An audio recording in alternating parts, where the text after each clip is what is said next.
Hello, ఇవాళ మనం తెలుసుకుందాం లాప్రోస్కోపీ అంటే ఏంటి, ఎవరికి చేస్తారు మరియు ఎప్పుడు చేస్తారు.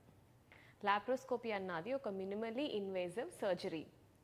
దీంట్లో ఆడవాళ్ళకి పొట్ట పైన ఒక 2 or 3 టైనీ హోల్స్ పెట్టి దాంట్లోంచి ఒక కెమెరా ట్యూబ్ ఉంటుంది, ఒక లాంగ్ ట్యూబ్, దాంట్లో కెమెరా పెట్టి అబ్డోమెన్లో ఏమైనా ప్రాబ్లమ్స్ ఉన్నాయా అని చూస్తాము. సో లాప్రోస్కోపీ ఎలాంటి కండిషన్స్లో చేస్తారు? ఫర్టిలిటీనే కాదు, మామూలు గైనకాలజీ ప్రాబ్లమ్స్ కూడా లాప్రోస్కోపీ చేయొచ్చు.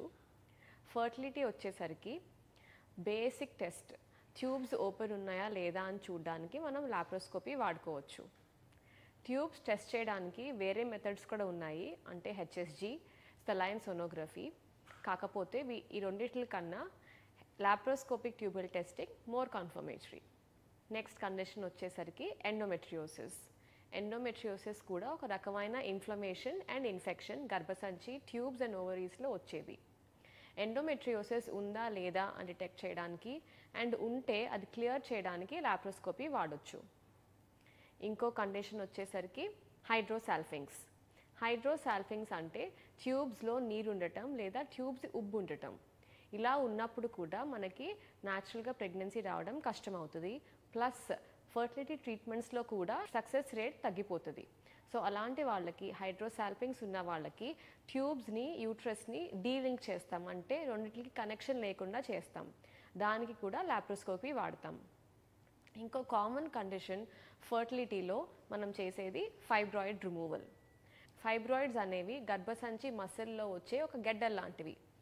సో ఈ గెడ్డలు ఎప్పుడు మనకు ప్రాబ్లం అవుతాయి?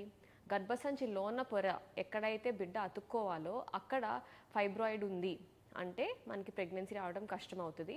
ఇది కూడా న్యాచురల్ ప్రెగ్నెన్సీనే కాదు, ఫర్టిలిటీ ట్రీట్మెంట్స్లో కూడా సక్సెస్ రేట్ తగ్గొచ్చు. సో ఇలాంటి వాళ్ళకి ఫైబ్రాయిడ్స్ రిమూవ్ చేయాలి అంటే మనం లాప్రోస్కోపీ చేయాలి. ఇదివరకు చాలా కామన్గా వాడేవాళ్ళు, బట్ ఇప్పుడు అంత యూస్ఫుల్ కాదు.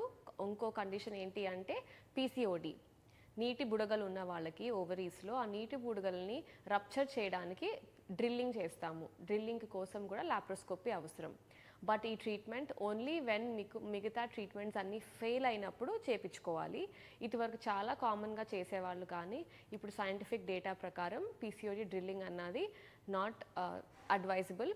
ఓన్లీ ఇంజెక్షన్స్ అండ్ టాబ్లెట్స్కి మీ ఓవరీస్ రెస్పాండ్ అవ్వట్లేదు అంటే అప్పుడే ఇది చేయించుకోవాలి. సో ఇవన్నీ కండిషన్స్ ఇన్ఫర్టిలిటీ అండ్ లాప్రోస్కోపీకి. బట్ అదర్ కండిషన్స్ ఏంటి అంటే గైనకాలజీలో ఇంకేట్లకి వాడతారు అంటే నార్మల్ యూట్రైన్ బ్లీడింగ్. అంటే మనకి ఏమీ కారణాలు కనిపించట్లేదు, కాకపోతే హెవీ బ్లీడింగ్ అవుతుంది లేదా పీరియడ్స్ మధ్యలో కూడా ఎక్కువ బ్లీడింగ్ అవుతుంది అంటే మనం లాప్రోస్కోపీ చేసి యూట్రస్ రిమూవల్ చేయొచ్చు. ఇంకో కండిషన్ ట్యూబెక్టమీ, అంటే పిల్లలు కలగకుండా ఉండడానికి మనం లాప్రోస్కోపీ చేసి ట్యూబ్స్ని క్లిప్ చేయొచ్చు. అలాగే ట్యూబల్ బ్లాక్ ఉండి అవి తీయడానికి కూడా మనం లాప్రోస్కోపిక్ సర్జరీ చేయొచ్చు. సో లాప్రోస్కోపీ ద్వారా మనం ఆ బ్లాక్ ఎక్కడైతే ఉందో అది కట్ చేసి ట్యూబ్స్ని కనెక్ట్ చేయొచ్చు. కాకపోతే దీని సక్సెస్ రేట్స్ తక్కువ అండ్ ఎక్టోపిక్ ప్రెగ్నెన్సీ వచ్చే ఛాన్సెస్ ఎక్కువ ఉంటాయి. కాబట్టి ట్యూబల్ బ్లాకేజ్ ఉంటే లాప్రోస్కోపీ చేయించుకోకపోవటమే బెటర్. లాప్రోస్కోపీ తర్వాత ఏమైనా రెస్ట్ అవసరమా? లాప్రోస్కోపీ తర్వాత రికవరీ రేట్ చాలా తొందరగా ఉంటుంది. ఓపెన్ సర్జరీస్ కన్నా ఈ లాప్రోస్కోపీ మినిమల్ యాక్సెస్ సర్జరీస్ కాబట్టి రికవరీ రేట్ ఫాస్ట్గా ఉంటుంది. దేర్ఫోర్ ఎక్కువ రోజులు రెస్ట్ ఏం అవసరం లేదు, ఒక 3 to 5 days సరిపోతుంది. అదర్ అడ్వాంటేజెస్ ఏంటి లాప్రోస్కోపీకి? ఇది ఒక సింపుల్ ప్రొసీజర్ కాబట్టి నొప్పి కూడా చాలా తక్కువ ఉంటుంది, రికవరీ ఫాస్టర్గా ఉంటుంది. తర్వాత మనం పెట్టే చిన్న గాయం కాబట్టి అది హీలింగ్ కూడా ఫాస్టర్గా అవుతుంది. మోస్ట్ ఇంపార్టెంట్ అడ్వాంటేజ్ ఏంటి అంటే మనకి లాప్రోస్కోపీలో మనం చిన్న చిన్న ఇన్స్ట్రుమెంట్స్ వాడి డైరెక్ట్గా చూస్తున్నాం కాబట్టి టిష్యూ డ్యామేజ్ అన్నది చాలా తక్కువ అవుతుంది. సో ఇందుకని laparoscopy is favourable to open surgery. ఈ కాలంలో చాలా కామన్గా వాడుతున్న ఇండికేషన్ లాప్రోస్కోపీకి ఇన్ఫర్టిలిటీలో పిఆర్పి. ఓవరీస్కి కానీ యూట్రస్కి కానీ పిఆర్పి ఇవ్వచ్చు. PRP or stem cells for ovary. కొంతమంది ఆడవాళ్ళకి ఎగ్ నెంబర్ బాగా తగ్గిపోయి ఉంటుంది, ఎగ్ నెంబర్ తక్కువ ఉన్నా కూడా క్వాలిటీ మంచిగా ఉండదు.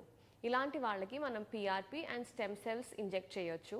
ఇది చేయడానికి మనం డైరెక్ట్గా ఓవరీస్ని చూడాలి కాబట్టి లాప్రోస్కోపీ ద్వారా చేయటం మంచిది. పిఆర్పి ఆర్ స్టెమ్ సెల్స్ అంటే ఇది ఒక లేటెస్ట్ టెక్నిక్. దీంట్లో వాళ్ళ సొంత బ్లడ్ నుంచి లేదా బోన్ నుంచి స్టెమ్ సెల్ మరియు గ్రోత్ ఫ్యాక్టర్స్ తీసుకుని ఓవరీస్లోకి ఇంజెక్ట్ చేస్తాం. దీని ద్వారా కొత్త నెంబర్ ఆఫ్ ఎగ్స్ లేదా మంచి క్వాలిటీ ఆఫ్ ఎగ్స్ ప్రొడ్యూస్ అవుతాయి. సో ఇవ్వండి laparoscopic indications and post surgery tips.